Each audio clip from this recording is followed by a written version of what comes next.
There are some hidden quests in Palia that you may not be aware of. We're fixing to cover 10 of them right after this.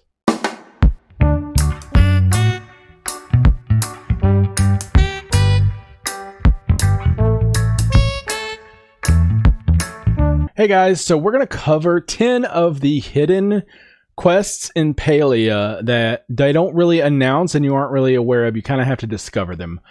Some of them are well hidden and some of them are randomly gained through things like fishing or hunting.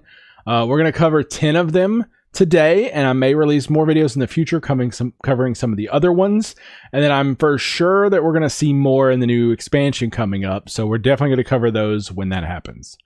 Speaking of the new expansion coming up, the first one on our list is Echelon. Echelon, it has a message in a bottle quest, and that is the first one we're going to cover. So the first quest is called Message in a Bottle.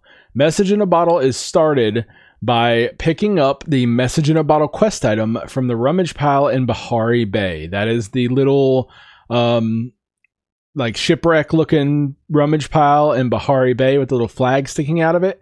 So if you haven't gotten this quest yet and you haven't completed this, you should go to Bahari Bay, look for that little rummage pile and loot it until you get the message in a bottle. This comes with a little message from Echelon and gives you a little bit reward. It gives you mostly friendship with Kenyatta, some gold, and some renown. But it is nice to have these little side quests done and marked off in your list. So if you haven't done this one, make sure you're checking that Bahari Bay rummage pile every day until you get it. Okay guys, so the second one is called Fishing for Answers, and we're here at the lighthouse in Bahari Bay because that's where this one starts. So this quest, if you look in here to the right, there is a book on this table that will start this quest. This gives you information about the lighthouse keeper and tells you that there are 3 missing letters. Well, to find the missing letters, you have to go fishing in the bay. So go down there to the bay somewhere, go down to the docks at the lighthouse and fish. Once you catch all 3, you have to go find the lighthouse keeper's secret spot. So his secret spot is located up here around G6. So G6 right in this area up here, there's a cliff face and you have to climb up here to get to it. Once you get up there, you should notice a little thing you can loot. There's like a little dirt pile, I guess you'd call it. And then there's a treasure reward inside there. So there's a little bit of lore behind this, and I'm not going to read through the lore and spoil it. I'm just going to tell you where it is, so that way you can go read it for yourself. But the reward is 3 heart drop lilies, a box of chocolates, and the lighthouse keeper's ring. So the lighthouse keeper's ring, when this was initially released, was not sellable, but it is now sellable. You get 300 gold for the lighthouse keeper's ring. Awesome. Okay guys, so for the third one, we are here at the flooded fortress. You can see I'm already inside the fortress because I didn't want you guys to watch me try to struggle to get in here. But someone did point out that you can glide from that far wall onto this little walkway here, and that was super helpful. Just saying, whoever recommended that, super helpful. But if we go in here, this one is the old coin quest. So down here, there is a statue of a phoenix. Behind this phoenix, there should be a vase containing an old coin. When you loot that, you will gain the quest, the old coin. So the old coin quest gives you a quest to find out any information from the villagers. They recommend that you try to find more coins in the same area. So there are 2 more coins in this area, and I'm fixing to show you where those are for the rest of the quest. So one of the coins will be right here on this little ledge. This is the Northern Broken Waterfall Bridge. So if you get up here, you climb up and glide over. It should be like right here on this ledge here. And then the second one is over toward the middle on that little pillar right near my head. I'll show you here in a second. Okay, so the last one will be on this little pillar here. If you're in the middle of the flooded fortress, this is the way you normally climb up, and it should be sitting right here. Once you have all 3 of the little coin scrap things that you need, you take them back to the statue that we were just at, where you found the first one. Quick clarification though, that first vase is against the wall behind the statue. I didn't clarify that. Drop all 3 within the statue, and you'll get a fortune for each. And then you'll be able to return back to Zeki for your reward, which is 4 lucky coins. So the next one's kind of simple. It is a floating relic. So the floating relic quest is a floating relic that you find by fishing up the strange relic from the lake in Kilima Valley. So if you're over in Kilima fishing in the lake, probably near Einar as well, if you fish up that strange relic, it's a very little simple relic. You got to go around and talk to a few different people to turn it in. But that's mostly it. There's nothing too complicated about it. You go to the library, you get some information, and then eventually you turn it into Einar, and then Einar will give you some minor rod health boosters for it. So, not too bad. So the next one is Mystery Cargo. This one can be unlocked after getting Reth's friendship up to level 3 and getting access to the underground area where he stays, underneath the inn, because in there is a locked chest. So what you're going to want to do is you're going to want to go to the locked chest and you're going to use it, and it should give you the quest. Now, once you have the quest, you should be able, your main goal is to find a key for the quest. Now, the key can be fished up in any of the waterways. It can be fished up any body of water in Kilima while you have the quest active. So once you get that key to that chest, you go back and open the box and you'll find a letter. No spoilers about the letter, but then you're going to go talk to Zeki, and then Zeki will give you 500 gold. Not too shabby. So the next one's kind of simple. There's not a whole lot to the quest. It is the Masthead quest. So the Masthead is fished up from the rummage pile, or gathered from the rummage pile in Bahari Bay. So again, like I said with the other one, if you visit that rummage pile every day, eventually you'll get it. The Masthead is just a simple masthead that you find, and you take it to Zeki. You show it to Zeki, Zeki keeps it, and Zeki will give you in return one of my favorite items in the game that you only get one of. The Paltech drink dispenser. This is like a little espresso machine. You only get one of them. Unfortunately, I wish we had a way to get more, but you don't. And you get that from Zeki, and that's pretty simple. It's not much, it's just you get the item and give it to Zeki, quest over. But you do get the Paltech drink dispenser, which is super cool. So the next one's kind of easy to miss. This is the 7th one on our list. This one is the Sea of Stars. This one is a found item you get by fishing up a star chart from the Temple of Waves. So if you've been to the Temple of Waves and you haven't fished up the star chart, go back and fish for a while. You'll eventually get the star chart, and you take this thing over to Shane. So when you take it to Shane, there's a little quest attached to it, and Shane will teach you about using his little telescope. But the reward is the ancient fish star chart. So it's like it's a little wall decoration that's like a fish-shaped constellation, and it's like a little art piece of that constellation. You get to hang it on your wall. Nice and simple, nothing too complicated. That's Sea of Stars. So the next one that we're going to cover, number 8, is the Signet Ring. You find the Signet Ring in a rummage pile in Bahari Bay, as we mentioned the other ones. This one's another simple one. You don't have to do a whole lot.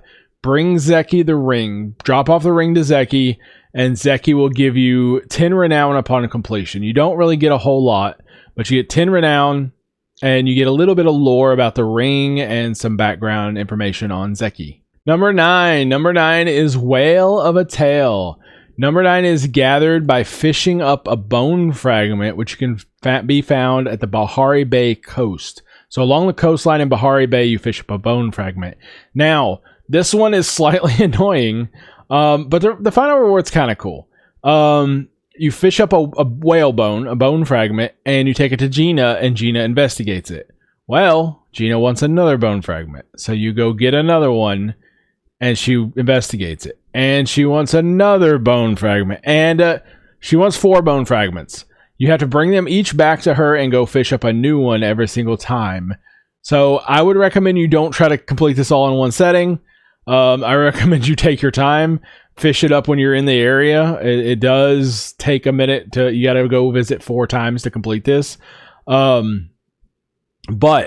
when you complete this, you do get 25 renown, and in the mail later on, you get the sketch of a whale. So it's like a fancy little sketch of a whale that you can hang on your wall. Kind of cool looking. Not too bad. Nothing fancy, but it is kind of cool to have and just to say, hey, I found that and I did that. So the next one's kind of hard to miss. It is a found item quest, but the way they did this with Elderwoods is it's just super easy to find it. It's just like you don't have to hunt it out specifically. You're gonna find it. Any mining or foraging gathering that you do in Elderwood has a chance to drop the paperclip. I included this because this is one of my favorites. This is one Majiri's trash. So this quest is super cool. If you've ever seen the paperclip game or whatever, where you trade a paperclip for something better, trade that for something better, and so on, that's essentially what this is. You're given a paperclip to start with, and you start trading your way up. I'm not going to spoil the items or who they go to. If you do want to, I'm going to mention it real quick at the end of this. So as soon as I'm done, I'm going to talk about it, and then you can go ahead and skip to the end of the video if you want, to the outro. But the reward for this is super important. The reward for this is the mermaid recipes. So you get a mermaid's harp, a mermaid lamp, and a mermaid chair. These are really, really cool, especially if you're building like a fishing or a watery area to have these recipes. I really, really like them. So if you don't have the 3 mermaid recipes, that's where you get them. The harp, the lamp, and the chair come from this quest. Now, real quick, I'm going to cover what the steps are in this quest line if you want to know. If you don't want to know, you can skip to the outro, and I'll cover, more in a future video. But for the one Majiri's trash, you start out with a paperclip. That paperclip is given to Kinley because Kinley runs the mayoral office and uses a lot of paperwork. So Kinley, in return, gives you half of his sandwich. He's very thankful he gives you half of his sandwich. But unfortunately, he ate part of it. But who wouldn't mind half a sandwich? A dog. So you take the half a sandwich to Tao. Tao will scarf down that half a sandwich and give you a very heavy rock. I mean, okay, whatever. What are you going to do with the heavy rock? Give it to someone who likes to work out. Give it to Sifu. Sifu will take that heavy rock and give you some of her homemade protein powder. Kind of cool, The secret ingredient is choppa spleen. Disgusting. So who else might want to work out? Now. So go to Now, give him the homemade protein powder. He gives you the Bahari family ring in exchange. Not your style. Who wants the ring though? Eshe. Eshe's a good one. It's a ring. Of course it's going to go to Eshe. Eshe will give you a mud mask. Who would want a mud mask for fashion and for, beauty? Want to, enhance their beauty? Obviously it's going to be Tamala. So take the mud mask to Tamala and she'll give you a Chappa's tail that she's trying to pass off as a lucky Flothinger tail. So who would want that tail?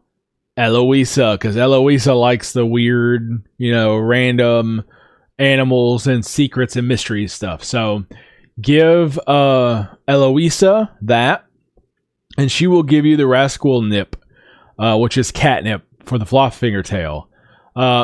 Who would you give that to? Obviously, we're going to go take that over to Zeki. I mean, that's just obvious.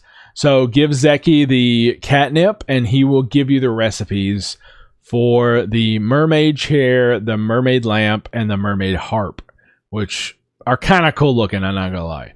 I don't use them a whole lot, but they are kind of cool. So that's the 10 quests that are hidden that we covered today. There are plenty more. We're going to cover more in future videos, but these are the 10 for today. You've got some from fishing, you've got some from gathering, you've got some from finding them in random locations, you've got some from choppa piles or rummage piles. There's tons of ways to get all these random discovery quests. If you haven't got them yet, you might go check them out, go grind them, go, loot those choppa piles every single day. But if you haven't found any of these and some of these are new to you, let me know which ones. Not everybody's aware of these. There are some that are kind of hidden, like finding the little lucky coin thing hidden behind the statue. Everybody might not be able to find that one. Everybody might not have seen that little vase there when they were going through doing quests. So if this helped, let me know in the comments. I would appreciate a like and a subscribe. That helps out a lot. If you have any other ones you want me to cover, let me know. I do have a list that I want to go over, but I'm always open to suggestions. And yeah, I hope this helped. If you have any other favorite ones, let me know. If you aren't aware of any of these, let me know. If you have any more questions, let me know, and I'll be helping out in the comments like I'm always doing when I drop my videos. Always down there chatting with you guys and helping out with some questions arise. But yeah, thank you guys very much. I appreciate you guys. I hope you guys have an amazing day and an even better cup of coffee. See you guys next time. And that's it for today, you guys. Like, subscribe, and I'll see you guys next time. Quick joke though, why did the espresso keep checking his watch? Because he was pressed for time. Seriously though, see you guys next time. Have a great day and an amazing cup of coffee. Thank you to all my YouTube members for your amazing support. It truly means the world and helps us keep this channel going. I really do appreciate it.